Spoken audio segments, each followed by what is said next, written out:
Um, hey guys, good morning. My name is Kelvin and from Licode. So my background is software engineers. I graduated from University of Newcastle here back in 2019, and I worked as a software engineer for a couple of years. And now I'm doing this startup called Licode. So we are basically democratizing software development. Software is part of a solution to many problems, right? But many domain experts from different industry, they don't necessarily know how to write code. Programming languages and technology, usually these are practically free. They are openly available on internet, but it's still very technical, right? But everyone is familiar with mobile phone and know how to navigate and operate computer. So what if software development is using that kind of interfaces that we all are familiar with? That would be awesome. That's why we have low-code, no-code solution, which is really not a new solution. It used to be called rapid app development, and now it's called low-code, no-code. People use it to build MVP and prototype. But since COVID, we see the adoption of low-code, no-code has increased significantly. And many businesses actually build out of that no-code platform, which is amazing. But if you're building a software product, it is very hard to scale without having a developer involved, right? And especially if your business core product is a software, maybe it's a good idea to take ownership of a source code, which is what the current no-code tools are not really prepared for that. So that's why, but we also can't ignore the market as well. So that's why we are reimagining no-code solution in a software development ecosystem. What we really want to do is to allow people to visually build their app idea and be able to export the code to modern programming tech stack like Vue or React.js, so that the engineers can continue to build it and scale it. Basically, our vision is to provide a solution, collaborative solution between business users, non-developers, and developers to be able to build a software product better. Well, this is a goal, but we are not really quite there yet. At the moment, we are at 0.1% in progress, which is still amazing. Licode is my first startup, but it is definitely not my first attempt to start a startup. So everything actually started when I first discovered programming after my high school. I self-taught myself Python, C++, and then there's a movie called The Social Network. Not sure if you guys seen it. So I watched The Social Network and a story about Facebook and Mark Zuckerberg. So it's a very inspiring movie, right? There's a scene where he was hacking and coding Facebook, and I was trying to find out what the code is, and apparently it's PHP. That's what Facebook is built in.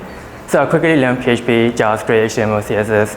At the time, I didn't know what is startup or entrepreneurship. All I know is I just want to build something like Facebook, right? So I started building all the crappy website, which never actually worked. During my uni time, I built my very first working product called Ledger Hacks. So this is essentially this is a platform for uni students to manage their own finance. I thought that was really cool. The problem is nobody uses it. So I put the product on the internet. So I thought once something is on the internet, people will come, right? But it just didn't work that way. So I didn't know how to do marketing. Then a couple of years ago, and then there was 2019, 2020 where crypto was booming. I was pretty active on ASX stocks, so I used hotcopper.com.au at the time. So I want to build something like Hotcopper, but for crypto in Australian community. So that's why I built Aussie CryptoNet.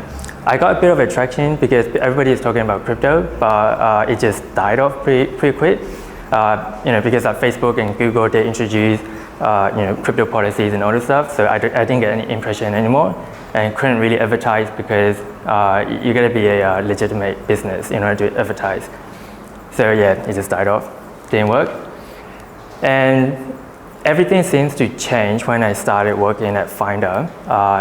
The founder, Fresh Investor, he was a very inspiring guy. At the time, he wrote a book called Go Life, and that book changed the way I see startup and my entire mindset of entrepreneurship and everything. If you haven't read it, I definitely recommend it. This is actually the first book that I read from beginning to the end, and his journey. Yeah, no, that's true. So it's the journey of him building a startup and his journey of entrepreneurship is just very inspiring. So after I read the book, I was like, I wanted to build a company now, right? I want to build the next Australian unicorn. I want to sit next to Atlassian and Canva. So that's my dream, right? I hope up. So that's like I got inspired. The only problem is I don't know where to start. I don't know what to build. But later on, I built a platform called Profilify, which is essentially like LinkedIn, where professional can manage their work experience and education and stuff like that. But the only difference is that we automate and will give you a resume and professional website, which sounds really cool. The problem is nobody want to pay for it because people are looking for a job. They don't want to pay for this kind of platform. So I have to pivot it to website generator for service business only. Terrible idea because you got like Wix, Squarespace, and there's like tons of other website generator, right? So it's a Red Sea. So I don't know how to do SEOs and other stuff, so this idea just didn't work. So I was a bit devastated. Then I went to a conference. Yeah, so I went to a conference, I met someone, and then he told me something that, very, very valuable lesson. So he told me that it doesn't matter how big the market or trendy the market is, if you're not really passionate in the problem you're solving, you're probably not going to make it because somebody else who are passionate in that problem space will do 10 times, 100 times, even 1,000 times better than you. So you can't compete. So that gave me a good lesson. Sorry,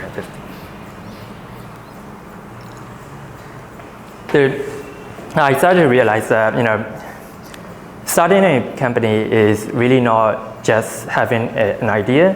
So you gotta have like a right mindset, and then also in a right market. And there's one thing that cross all of those, like it is a passion, right? And that intersection point I think is called founder problem fit.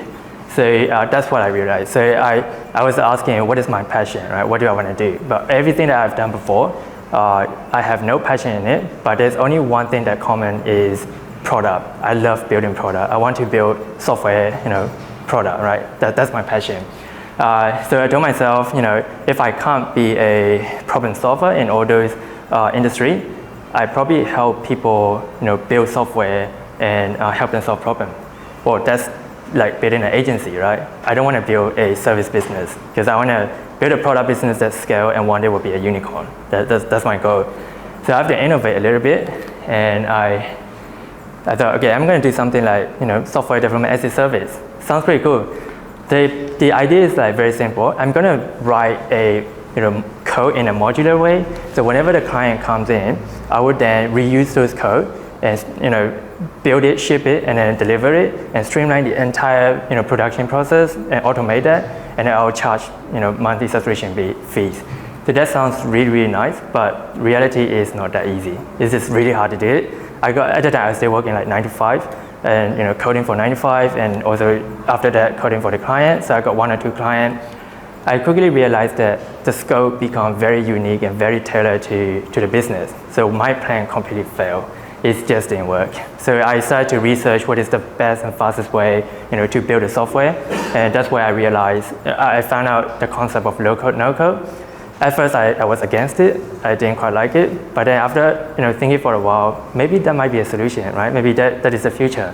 So then although it's not perfect yet, maybe there has to be a solution for that. So I started to pursue it. Quickly finish up all my client works and then deliver it all done. And luckily, the best timing. That was like last year at the same time. It's Spark Festival. I think that was called Join the Dot pitch. So I got an opportunity to pitch there. I took the name from the previous one, Licode. It's like lightning code, and I just called it the future of software engineers. I didn't know what it is, but I'm just gonna pitch it. So I pitched it, got a good feedback, and then very, very lucky at that time. GWB Academy was doing a crowdfunding, so I got connected to Jax, and she has been an amazing mentor to me. And then around the same time as well, I took my courage to stand on a fish burner and I pitched to a wider audience. I got like pretty good feedback and also connected to VCs like Airtrees and stuff like that. So just feel amazing. So at this point, I was like, okay, I really gonna build this. Like, I really gonna build it as a company, but I can't do it like before, right? Like all my other projects are failure, so I have to do something different. The first thing that came out of my mind was I gotta quit my job. So it's like everybody was like, okay, that's crazy. Then I was working at Honeysuckle Health at the time, so I talked to my manager. I was like, they're kind enough to give me like a 3-month long break to figure out what I want to do. So I took the opportunity, figure out what I want to do. But 2 months later, I finally decided to resign. So, and then I went all in, and I got accepted to Antler. And later this year in July, Licode finally just got funded, which is amazing, right? And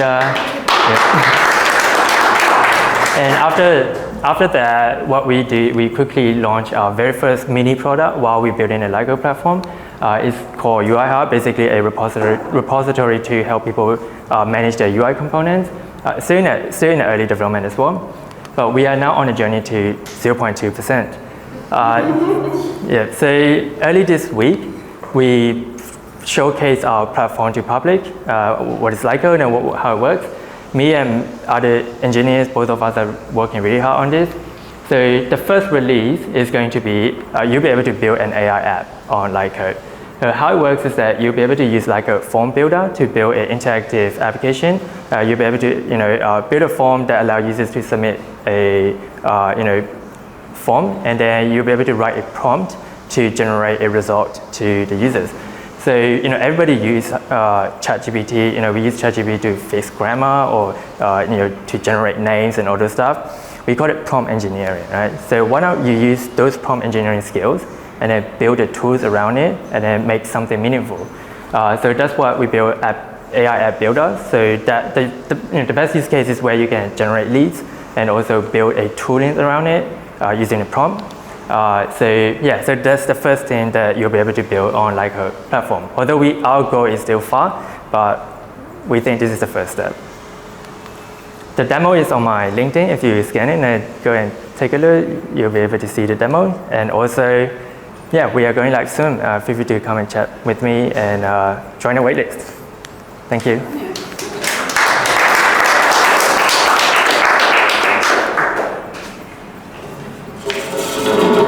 Kelvin.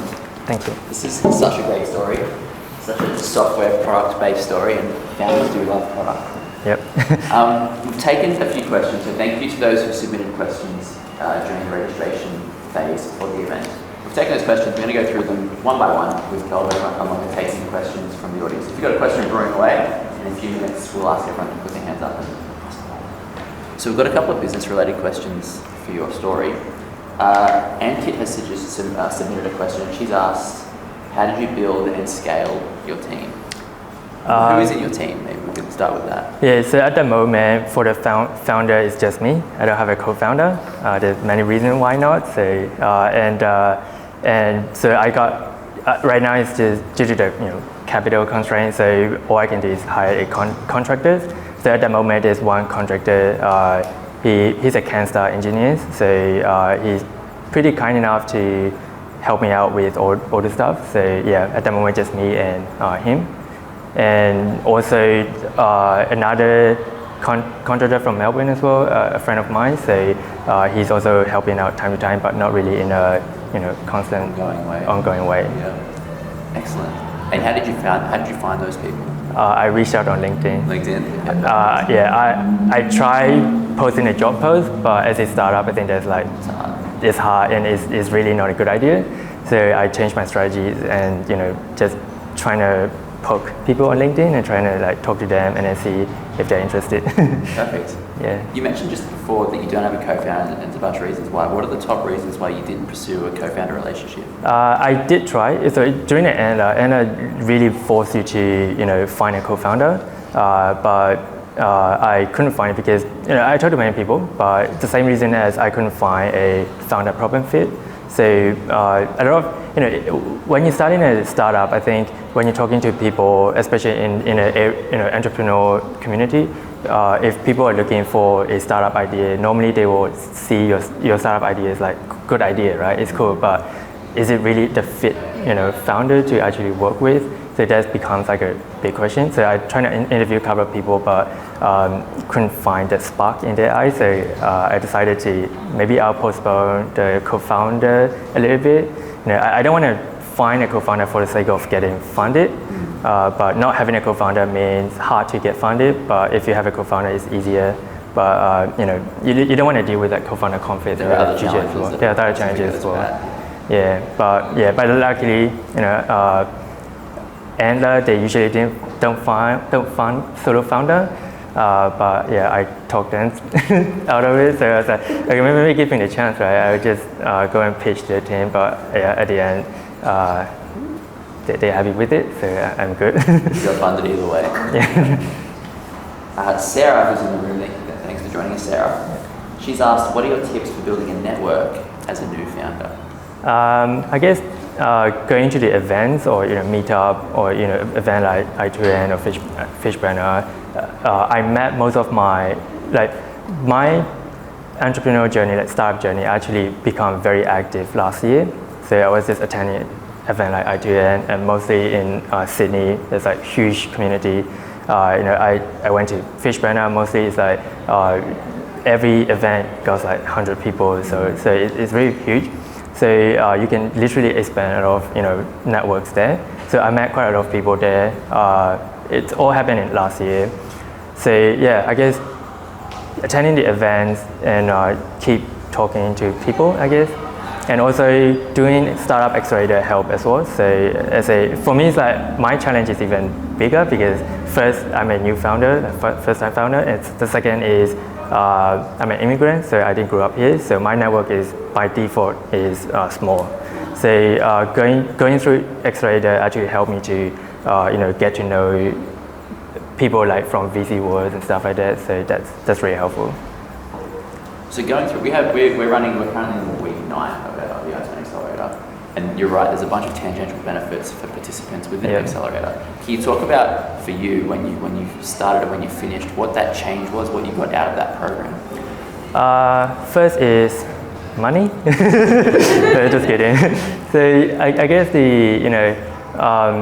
after the program, first is although you get to meet a lot of people in a cohort, although they didn't end up being your co-founder, but they end up being your friend. So they're there to support, right?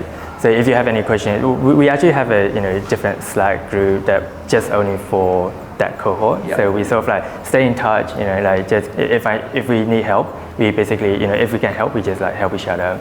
So that's one thing. And the second is and mainly is a global accelerator, right? So you get like support from global support. So you get to talk to their mentors and their they have like a directories of people who really want to get on a one-on-one chat and stuff like that. People from like eBay, Ubers and stuff like that. So it's really helpful. The only thing is that all of those people are outside of Australia, so we got like really disadvantaged in time zone. You gotta wake up like 1 a.m., 2 a.m. just to talk to them. Yeah. There is a drawback. It's a beautiful place to live, but the time zones don't match North America and Europe. So we've got some tech-related questions. The first one's from James Taylor from Hyphen Health. He's asked, will no-code embeddable apps be a feature? Yeah, I think definitely. I guess when people talk about no-code, they usually probably misunderstand it a little bit. No-code is not just building a software product. Like Zapier is an event, control. So these are called no-code as well. So depending on what sort of no-code you're talking about. Some, like for example, if you want to build a full-blown web application, you can build something that is embeddable version of it, like embeddable widget. It's the same way as how we, to be honest, every website can be embedded, right? So it's just a security matter where some of the website will prevent you from embedding that on the other website. So with a no code, you can definitely do that to bypass, that security stuff and just allow particular, for example, URL to be able to, embed it. So I think it's definitely embeddable. Yeah. And Aditya from the university has asked, how does your product compare to a product that has been fully built with engineers and coding at its core?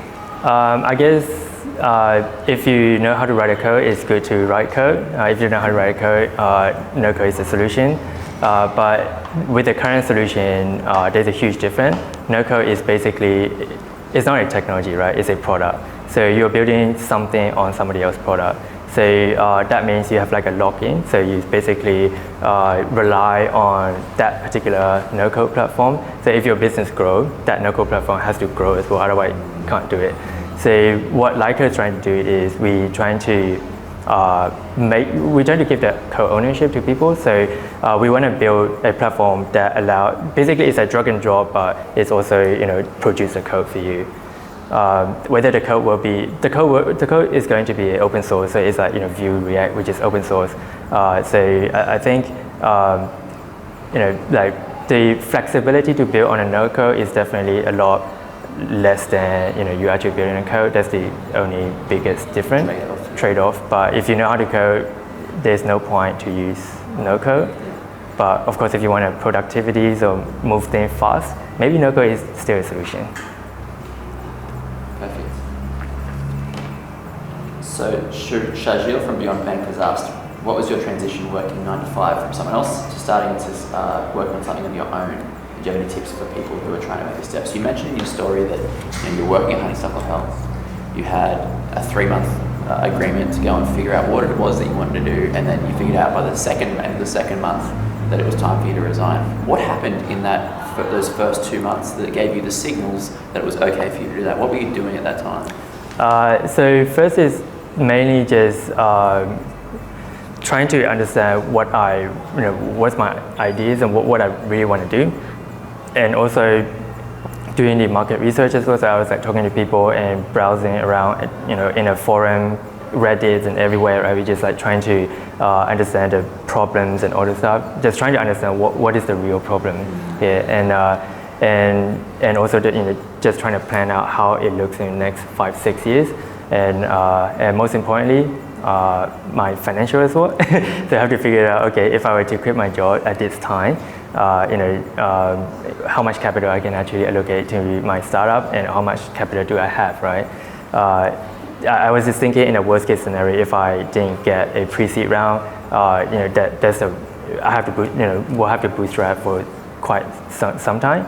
So have to make sure that it's all ready, and most importantly is in the process, some of the VC reached out to me from the Fishburner pitch. So that gave me the signal that, okay, maybe there's a problem. I still don't know who's my customers here at the time, but as VC reached out to me because they are in that space where a lot of startups, using a no-code, so they know the problems around it. So they started reaching out to me. We chatted, and at the time I just figured out, okay, maybe this has to be done. So I took the courage and then quit my job. But when I quit my job, I regretted for a couple of days. Just days? Yeah, just days. Or maybe weeks, I don't know. Because at the time, I still don't have like a clear ideas of what I really want to do. And I think nobody will have any clear idea. So, action needs to be done. So it is what it is. So just, okay, now I quit my job, so what's now? So let's just do it. You're at that bridge, it's time to go. I have no way back. Totally. Yeah. They're fantastic points. I totally agree that it can be stressful, and it's a big choice to make. But when you do devote all of your time, the founder time, to the product, and to researching and to doing everything you have to build that business, the benefit can be huge. Exactly, and just getting signals from people who see, you're one person to a VC, that's a one-to-one relationship. They're seeing hundreds, if not thousands of people every year and understanding trends beyond what it is that we can see. So getting that signal is a really, really powerful thing. Yeah, it is. It's a good point that, I don't know if it's a good advice, but I think, starting a startup, to me, giving everything you have an effort, I think that's like very important. So you could do this startup, as a side hustle, but depends on how crazy you are with the idea. If you can give all your effort in doing this, I think that will take you to somewhere, right? At least. Yeah. effort. There's some value to time in the business. Joanne has asked, when are you hitting the lowest points in your business journey, and how do you bounce back and stay motivated? An interesting point to this is, I actually ran a TikTok account, if anyone doesn't know, and Kelvin was one of our earliest TikTokers to be featured on the I2N TikTok.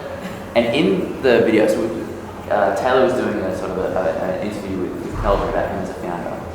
And in that video, you mentioned that it can be a lonely time being a founder. Can you talk about, one, how do you deal with the low points, but two, how do you deal with the loneliness? What strategies do you employ?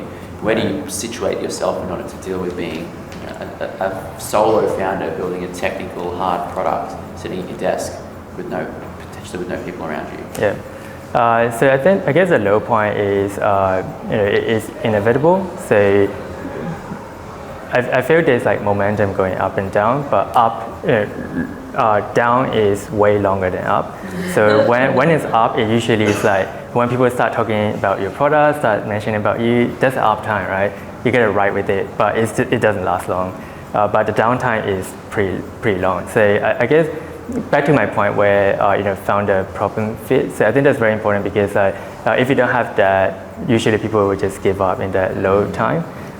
You won't find your motivation. But to me, it's like low time is the best time for me to build. So I spend most of my time in that downtime just trying to build and think about my purpose of why I quit my job, why I actually do it, and that gives me a purpose, and that purpose drives me and as a motivation. Up until now, I still don't know what's going to happen tomorrow, what's going to happen in next month or next year. The only thing I know is that this is the pathway, and just trust the process and just do it. So yeah, that just keeps me motivating. And in terms of like not having loneliness is true because normally when you're working on something as a solo founder, you basically spend from morning to I go back home around 1 or 2 a.m. So other than nobody's around. So sometimes it happens like the whole day I just don't talk because there's nobody I can talk to. So just working and so with that, I guess the best way is keep people in touch online. So although I don't talk much, but I still text my friends and just trying to chat with them, and that's definitely helped. Yeah, a little bit of contact. Yeah, a little bit of contact. Yeah, absolutely. You mentioned before that you did in that 2 months before you completely quit your job, you did a whole bunch of market research, including validation to get to what the core problem to be solved is. Can you tell us a bit about that journey and what is the problem that you found out that your users or your customer actually feel? What is that pain and how did you validate that? I think at that time there's a huge no-code platform called Bubble. So they increased the price and people just gone nuts, right? They just don't like it because then they started to realize that they can't export the code and they just have to deal with it, right? So, or they have to build everything from scratch and nobody want to spend time. They already spent like 6 months or more to build the entire platform, and it's just doesn't make sense to build everything from scratch. So there is a Telegram group people created just to find alternative to Bubble. So I used Bubble before as well, quite complicated, didn't like it, and also started to use other platforms and trying to figure out what they're doing. And there's still a few platforms that does a code generation. So it's not free, but I pay for it and just trying to understand how they work. The code that they exported is it's vanilla code, so it's not really maintainable, and not many people like that. Code. Just because being able to generate code doesn't mean that it's something that you can work on, right? You have to generate a code that engineers can basically to work on. The only thing to do that is to generate a code in a modern programming frameworks. So I tried to find a solution around it, but couldn't really find any. There's a few, but not really, not much. So I started asking people on the Reddit, Twitter, and got some early good feedback. Although it's not like a huge, people participated in answering the question, but still get to know some people who are really genuinely interested in that idea.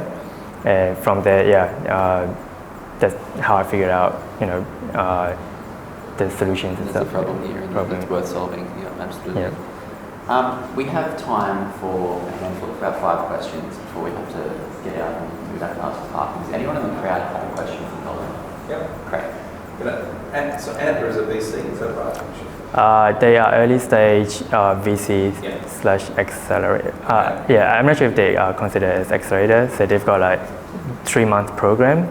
So you gotta go through like, I think there are 3 stages. So first stage is the formation and validation, and then this is like very easy stage. So you gotta meet people and then validate your ideas. And the second stage is where you pitch to, they call it track out. So you pitch to the team and then go to the next stage. In the next stage, you have like 5 weeks to find traction. And then the last stage is the IC. So you sort of like pitch to the investment committee. So Anna team will be there, and also there's a couple of people from VC will be there. And that's where they will decide whether you get funded or not. So when you show 0.1%, is that calculated, by the way, the 0.1% progress, or is it? It's not calculated. It seems very precise. It seems very precise.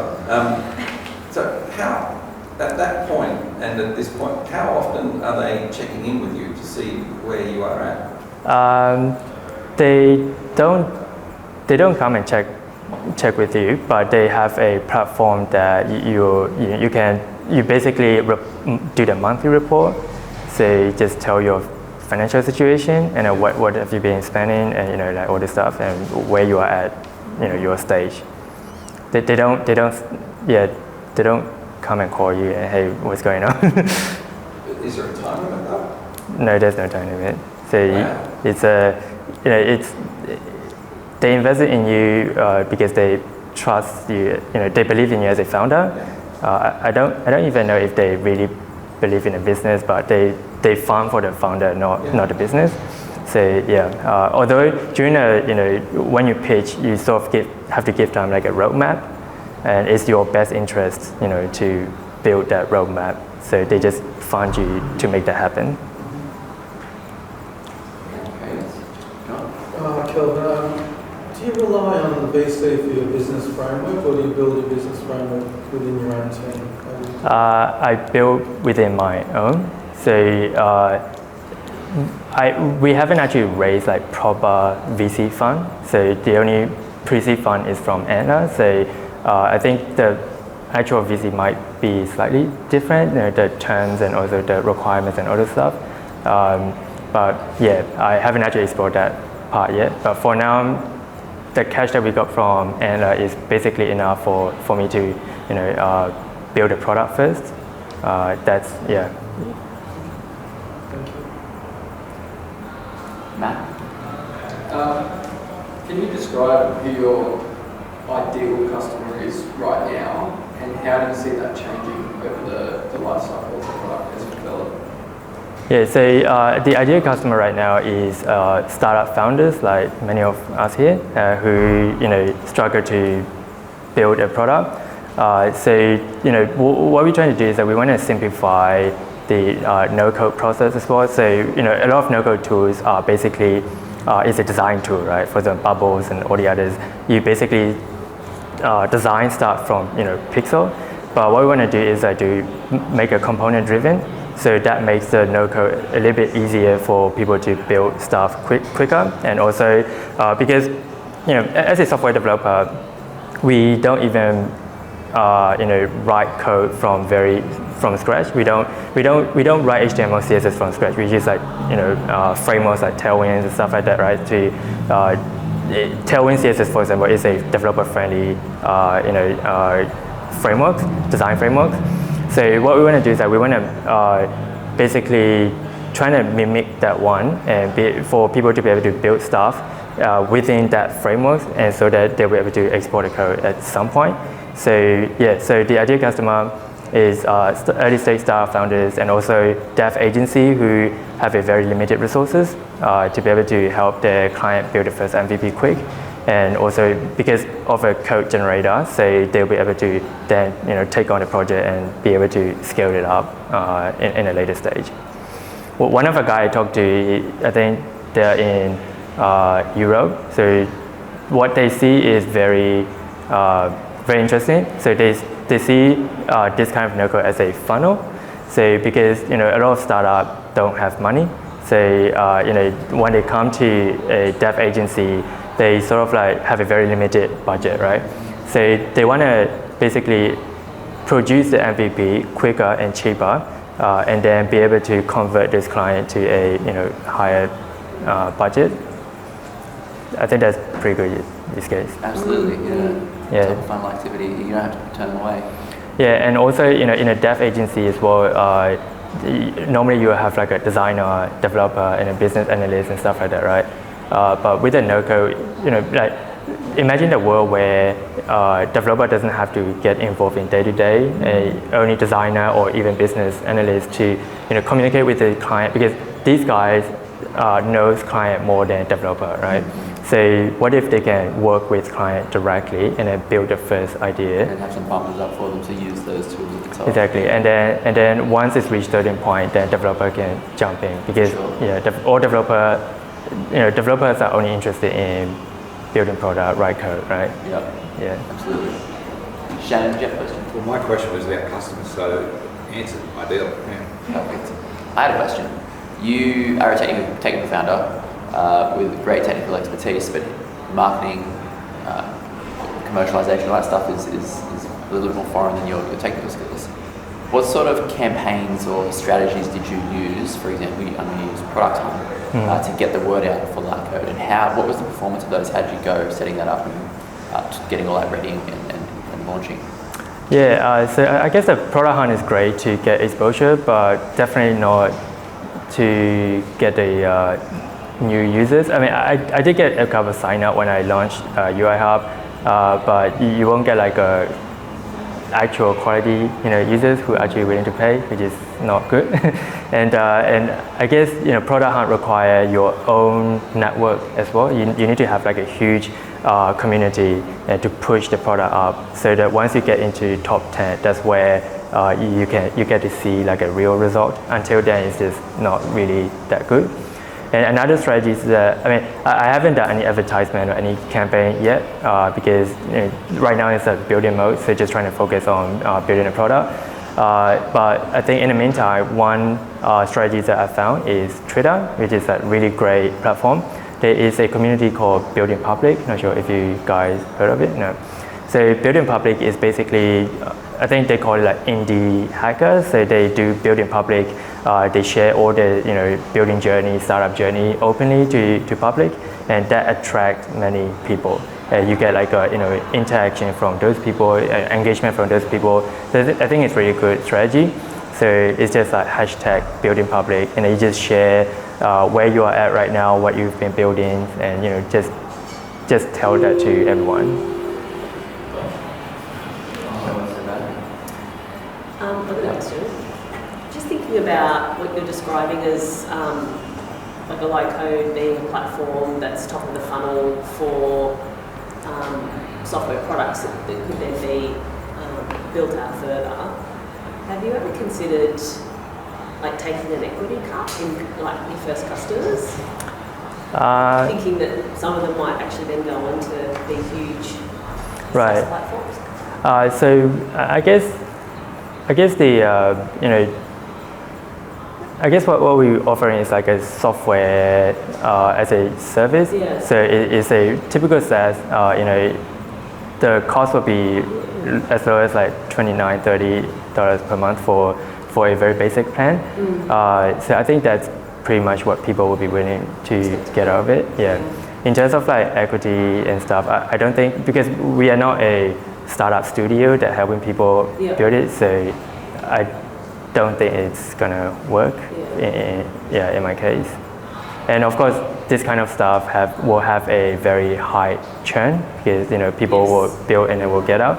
But I guess that is not our main concern, because that's the nature of software development life cycle. It's always like people always migrate things, right? with that no-code tool, yeah, there will be a high churn. But I think the goal is the returning customer. So if they love the product, people have all sorts of ideas to build, right? We just want them to come back and continue to build it. And also because we are tackling into software development ecosystem, so that means the way we can monetize stuff is the opportunity is huge. So there are plenty of services that we can offer to for the post development. Matt, yep. Just to follow on from that, how much thought have you put into pricing at this stage, and I guess what has been your approach to pricing for the product? The main pricing strategy is basically looking at what other people are charging at the moment. But of course, the product is not out yet, so I don't know what is the best pricing, like the right pricing yet.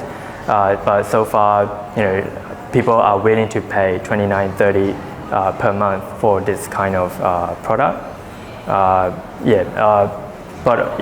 there'll be a usage limit and all this stuff, right? Just to limit your server cost. You don't want to spend too much on it. So that's a problem we have to figure out later on. So are you using OpenAI's plugins to run everything? Yep. And is it GPT-4 or 3.5? GPT-4. Okay, so you're pulling from a massive database, every query. Yeah, so for this particular, the first release for this particular AI app is basically, runs on GPT-4. So at the moment, there's two options you can do with that. One is, people bring their own GPT key, and the other one is I provide it. So both have pros and cons. One is pro is, it doesn't cost you much because they'll use the key. And the second is if people bring their key, there is a friction. So users will have to go and acquire the key and upload the key. But I don't want to do that. I want it to work out of the box. But how much it's going to cost, I honestly don't know yet. Do you have an AWS bill yet? Or I haven't seen it yet. AWS, I've got 100 credits. So it's not my concern for now. But maybe after that.